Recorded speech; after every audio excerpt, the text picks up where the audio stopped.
ಸರ್ಕಾರಕ್ಕೆ ಇವತ್ತು ಒಂದು ದಲಿತ ಜನಾಗ್ರಹ ಸಮಾವೇಶನ ಮಾಡುವ ಮೂಲಕ ಮನವಿಯನ್ನು ನೀಡ್ತಾ ಇದ್ದೇವೆ. ಮಾಧ್ಯಮದವ್ರಿಗೆ, ಸ್ನೇಹಿತರಿಗೆ, ಇಡೀ ರಾಜ್ಯದವ್ರಿಗೆ ಎಲ್ರಿಗೂ ಗೊತ್ತಿರೋ ಹಾಗೆ 2022 ಡಿಸೆಂಬರ್ 6 ಬೆಂಗಳೂರಿನ ಬಸವನಗುಡಿಯ ನ್ಯಾಷನಲ್ ಕಾಲೇಜ್ ಮೈದಾನದಲ್ಲಿ ಎಲ್ಲ ದಲಿತ ಸಂಘಟನೆಗಳು ಒಗ್ಗೂಟಾಗಿ ಕೂಡಿ ಇವತ್ತೇನಪ್ಪ ಅಂದರೆ 2023 ಚುನಾವಣೆಗೆ ಕಾಂಗ್ರೆಸ್ಸನ್ನು ಬೇಷರತ್ತಾಗಿ ಬೆಂಬಲವನ್ನು ನೀಡಿತ್ತು. ಆ ಒಂದು ಬೆಂಬಲವಾಗಿ ಇಡೀ ಜಿಲ್ಲೆಯಲ್ಲಿ ಮತ್ತು ಇಡೀ ರಾಜ್ಯದ ಮೂಲೆ ಮೂಲೆಯಲ್ಲಿ ದಲಿತ ಸಂಘರ್ಷ ಸಮಿತಿಯ ಕಾರ್ಯಕರ್ತರು ಯಾವುದೇ ರಾಜಕೀಯನ ಅಪೇಕ್ಷೆ ಮಾಡದೆ ಕಾಂಗ್ರೆಸ್ ಪರವಾಗಿ ಏನಪ್ಪ ಅಂತಂದರೆ ಕೆಲಸ ಮಾಡಿದರು. ಆ ಒಂದು ಕೆಲಸ ಮಾಡಿದ ಒಂದು ಪರಿಣಾಮವಾಗಿ 2023ರಲ್ಲಿ ಕಾಂಗ್ರೆಸ್ 136 ಸೀಟುಗಳ ಮೂಲಕ ಬಹುಮತವನ್ನು ಸ್ಥಾಪನೆ ಮಾಡಿ ಒಂದು ಆಡಳಿತ ಪಕ್ಷವಾಗಿ ಹೊರಹೊಮ್ಮಿತು.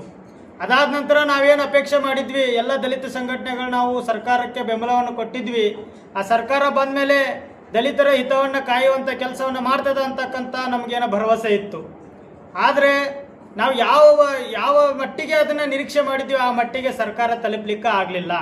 ಸಿದ್ದರಾಮಯ್ಯನವ್ರ ಸರ್ಕಾರ ಇದ್ದಾಗ ನಾವು ಹೇಳಿದ್ವಿ SCP TSP ಯೋಜನೆಯಲ್ಲಿ ಇರ್ತಕ್ಕಂಥ ಹಣವನ್ನು ದುರುಪಯೋಗ ಮಾಡ್ಕೋತಾ ಇದ್ದಾರೆ. ಆ 7D ಸೆಕ್ಷನನ್ನು ರದ್ದು ಮಾಡುವ ಮೂಲಕ ಯಾವುದಕ್ಕೆ ಅದನ್ನು ಮೀಸಲಿಟ್ಟಿರ್ತೀವಿ ಅದಕ್ಕೆ ಮಾತ್ರ ಅದನ್ನು ಬಳಸಬೇಕು ಅಂತಕ್ಕಂಥ ಒತ್ತಾಯವನ್ನು ಮಾಡಿದ್ವಿ. ಆದರೂ ಕೂಡ ಸರ್ಕಾರ ಈವರೆಗೆ 7C ಸೆಕ್ಷನ್ ಮೂಲಕ SCP TSP ಅನುದಾನವನ್ನು ಏನಪ್ಪ ಅಂದರೆ ದುರ್ಬಳಕೆ ಮಾಡ್ತಾ ಇದೆ. ಇವತ್ತು ನೀವು ನೋಡ್ಬೋದು, ತಾಜಾ ಉದಾಹರಣೆ 200 ಕೋಟಿ ರೂಪಾಯಿಗಳು ಏನಪ್ಪ ಅಂತಂದ್ರೆ KSRTC ಬಸ್ ನೌಕರರಿಗೆ ಅದನ್ನು ಬಳಸ್ಕೊಂಡಿದೆ.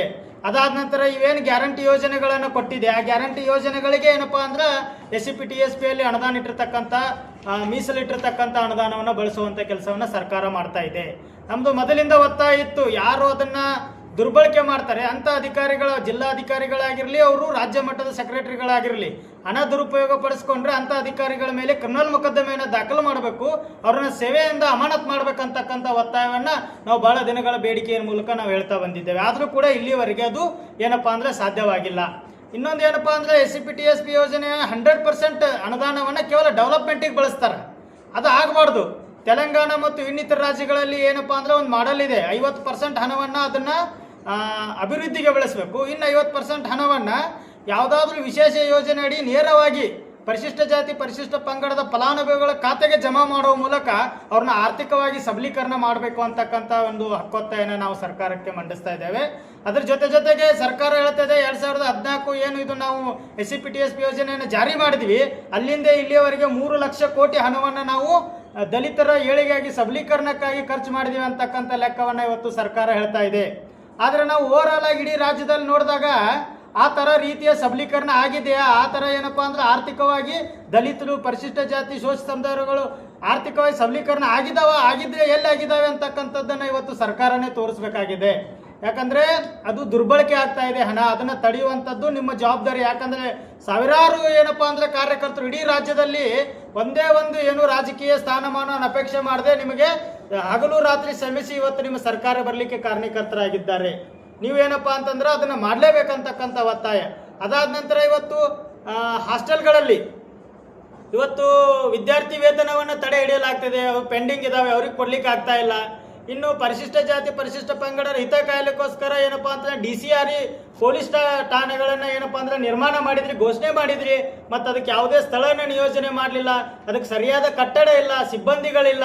ಹೀಗಾಗಿ ಅವ್ರ ಕೆಲಸ ಏನಪ್ಪ ಅಂದ್ರೆ ಅರ್ಧ ಆಗ್ತಾ ಇದೆ, ಅದು ಪೂರ್ಣ ಆಗ್ತಾ ಇಲ್ಲ. ಸೊ ಅದಕ್ಕಾಗಿ DCREಯಲ್ಲಿ ಇರ್ತಕ್ಕಂಥ ಪ್ರತಿ ಜಿಲ್ಲೆಗೆ ಒಂದು ಸ್ಟೇಷನನ್ನು ಕೊಡಬೇಕು ಮತ್ತು ಅದು ಸ್ವಂತ ಕಟ್ಟಡವನ್ನು ಹೊಂದಿರಬೇಕು ಮತ್ತು ಸಿಬ್ಬಂದಿಗಳನ್ನು ಅದಕ್ಕೆ ನೇಮಕ ಮಾಡಬೇಕು ಮತ್ತು ಪ್ರತಿ ಜಿಲ್ಲೆಗೊಬ್ಬ DCRE SP ನೇಮಕ ಮಾಡುವ ಮೂಲಕ ಆ ಉದ್ದೇಶ ಸಾಕಾರ ಆಗಲಿಕ್ಕೆ ಸಾಧ್ಯ ಆಗ್ತದೆ ಅಂತಕ್ಕಂಥ ಒಂದು ನಾವು ಒತ್ತಾಯವನ್ನು ಮಾಡ್ತಿದ್ದೇವೆ. ಅದೇ ರೀತಿಯಾಗಿ ಸಾಕಷ್ಟು ವರ್ಷಗಳಿಂದ ಬ್ಯಾಕ್ಲಾಗ್ ಹುದ್ದೆಗಳನ್ನು ಕರೆದಿಲ್ಲ.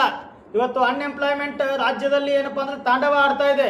ಅದಕ್ಕೋಸ್ಕರ ಅತಿ ಶೀಘ್ರದಲ್ಲಿ ಏನಿದು ಒಳ ಮೀಸಲಾತಿಯನ್ನು ಜಾರಿ ಮಾಡಿದಾಗ ಇದಕ್ಕೆ ಅನುಗುಣವಾಗಿ ಬ್ಯಾಕ್ಲಾಗ್ ಹುದ್ದೆಗಳನ್ನು ಏನಪ್ಪ ಅಂದ್ರೆ ನೇಮಕಾತಿಗೆ ಕಾಲ್ಫಾರ್ ಮಾಡಬೇಕು. ಮತ್ತು ಏನು ನಮ್ಮ ಈ SC ಪರಿಶಿಷ್ಟ ಜಾತಿ ಪರಿಶಿಷ್ಟ ಪಂಗಡ, ಶೋಷಿತರು, ಹಿಂದುಳಿದವರು, ಅಲ್ಪಸಂಖ್ಯಾತರು ಯಾವುದೇ ತಮಗೆ ಜೀವನೋಪಾಯಕ್ಕೋಸ್ಕರ ಈ ಬಗರಕೊಂ ಸಾಗುವಳಿ ಮಾಡ್ತಿರತಕ್ಕಂಥವ್ರು ಮತ್ತು ಈ ಫಾರಿನರಷ್ಟನ್ನು ಉಳುಮೆ ಮಾಡ್ಕೊಂಡು ಅದರ ಮೇಲೇನೆ ಬದುಕ್ತಿರ್ತಕ್ಕಂಥವ್ರನ್ನ ಯಾವುದೇ ಕಾರಣಕ್ಕೂ ಜಿಲ್ಲಾಡಳಿತ ಆಗಲಿ ಅಥವಾ ಸರ್ಕಾರ ಆಗಲಿ ಅವ್ರನ್ನ ಒಕ್ಕಲೆಬ್ಬಿಸುವಂಥ ಕೆಲಸವನ್ನು ಮಾಡಬಾರ್ದು. ಅದು ಫಾರ್ಮ್ 59, 51 ಯಾವುದವ್ರು ತುಂಬಿಕೊಡ್ತಾರೆ ಅದನ್ನು ಇದು ಪರಿಪೂರ್ಣ ಮಾಡಿ ಅವರಿಗೆ ಆ ಭೂಮಿಯನ್ನು ಹಂಚಿಕೆ ಮಾಡುವ ಕೆಲಸವನ್ನು ಸರ್ಕಾರ ಮಾಡಬೇಕಂತಕ್ಕಂಥ ಒತ್ತಾಯವನ್ನು ಇವತ್ತು ದಲಿತ ಸಂಘರ್ಷ ಸಮಿತಿ ಅಂಬೇಡ್ಕರ್ ವಾದ ಮಾವಳ್ಳಿ ಶಂಕರ್ ಅವರ ನೇತೃತ್ವದಲ್ಲಿ ಫ್ರೀಡಂ ಪಾರ್ಕ್ನಲ್ಲಿ ದೊಡ್ಡ ಜನಾಂದೋಲನ ಮಾಡುವ ಮೂಲಕ ಸರ್ಕಾರಕ್ಕೆ ಎಚ್ಚರಿಕೆಯನ್ನು ಕೊಡ್ತಾ ಇದ್ದೇವೆ. ಸೊ ಅದಕ್ಕೆ